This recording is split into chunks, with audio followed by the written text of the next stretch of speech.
Hi everybody, happy Monday. Good to see everyone. Got a quick take for you as we kick off this week. Thought we would talk today about Brazil. It is the epicenter today for coronavirus. The healthcare system in the country is getting overwhelmed. Over 90% of ICU beds are filled in most of the states in the country. As a consequence, you are triaging healthcare. This is what you remember happened briefly in northern Italy at the beginning of the pandemic a year ago. It's what we feared could happen in New York City, though never quite did. You've got nearing 4,000 deaths a day in Brazil right now. Per capita, that's worse than anything we've seen in the United States. And yet we blame the government. We blame President Bolsonaro. And, you know, in part, this is someone who, like former President Trump, said, don't worry about this, it's just a little flu, was telling the population that we don't need lockdowns, we don't need quarantines. He didn't want to wear a mask, he didn't like social distancing, and as a consequence, all of that became deeply politicized across the country in Brazil as well. Those governors that engaged in lockdowns were sharply criticized for it. And a lot of people weren't wearing masks. A lot of people didn't take it seriously. Bolsonaro, of course, got COVID himself. He said hydroxychloroquine was a miracle cure. He even questioned the vaccine at the beginning, said that it was dangerous potentially. You can't trust the healthcare companies. He's since tilted on that as his popularity has gone down significantly. And as a consequence, he's more worried about finishing out his term and being able to win a second term late next year with elections. But all of this has gone very badly in the country. And indeed, as a consequence of all of that, Brazil today is feeling a lot like the United States at the end of last year, massively politically divided, with the potential for impeachment efforts against Bolsonaro that would be incredibly divisive, and with a president who could easily lose re-election, but will not accept that outcome and will claim that he has indeed won. Now, last week was a watershed in that regard. You saw 6 members of the Brazilian cabinet suddenly removed, including the Minister of Defense, replaced with a Bolsonaro loyalist, and the 3 heads of the military services, very unhappy about that, threatening to resign. They're fired the next day.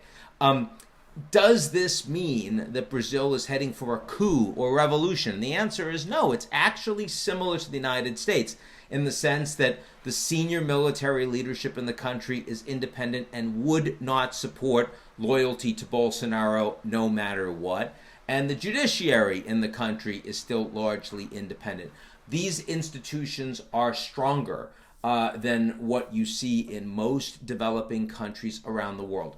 But they're not as strong as the United States. And the fact is that if Bolsonaro were to go down the path of burn it all down, and these elections are no good, and this impeachment is completely unacceptable, if that were to occur, you would get members of state police, you would get low-level members of the military that could come out and support the former military member Bolsonaro himself, with a lot of former military around him as senior advisors. So the potential for major social unrest and for a lot of violence is greater than what we saw in January 6th in the United States, although the likelihood that Brazilian democracy is suddenly going to fall apart, in my view, is just as remote as it was in the United States. This is a deeply, deeply problematic leadership. It is an incredibly divided country. Next year's elections are going to be easily as ugly, maybe even worse, than last November's in the United States, and are likely to be very severely contested. So, I mean, if Brazil was the largest economy in the U.S., in the world, like the United States is, this would be our top risk out there. Because it's just the largest economy in South America, it's a big deal. It deserves me talking about it, but it's not the top risk globally. The funny thing is, I have not been universally critical of Bolsonaro because on some counts I've been more sympathetic. For example, economically, as much as he is a knee-jerk, hardly expert reaction on a bunch of things, he allows his economic team to take the lead on issues that he doesn't know anything about, whether it's pension reform or tax reform or microeconomic reform. A lot has actually gotten done in Brazil over the course of the last couple of years.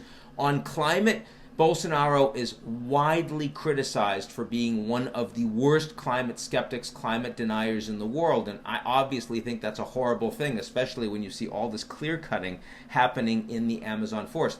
But I'm sympathetic for a middle-income economy where the wealthy countries in the world suddenly say, why aren't you doing anything to save your environment?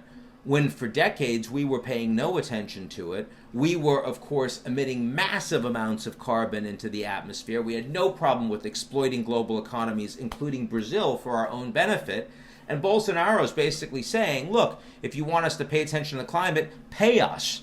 Now that this matters to you, how about taking some of the equity here and giving it to the average Brazilian, something that's very popular inside Brazil and that almost any Brazilian leader would be aligned towards. But when it comes to responding to the worst crisis that we have seen in our lifetimes, Bolsonaro has been the worst leader of any major economy in the world. No, he's not the former Tanzanian President Magufuli, who's now dead of COVID. No, he's not Belarusian dictator Lukashenko. He said, take a sauna, drink some vodka, and you'll be fine. But of the G20 economies, he's the worst. He's the worst by far, and Brazil's suffering for it, and I feel really badly about that, and I hope vaccine rollout will happen quickly in Brazil, but so far, not so fast, not the United States. They don't have the drug companies, they don't have the infrastructure, they aren't able to pay the money for the vaccines the way the advanced countries have, and so as a consequence, the Brazilian people are really suffering. So that's a little bit from me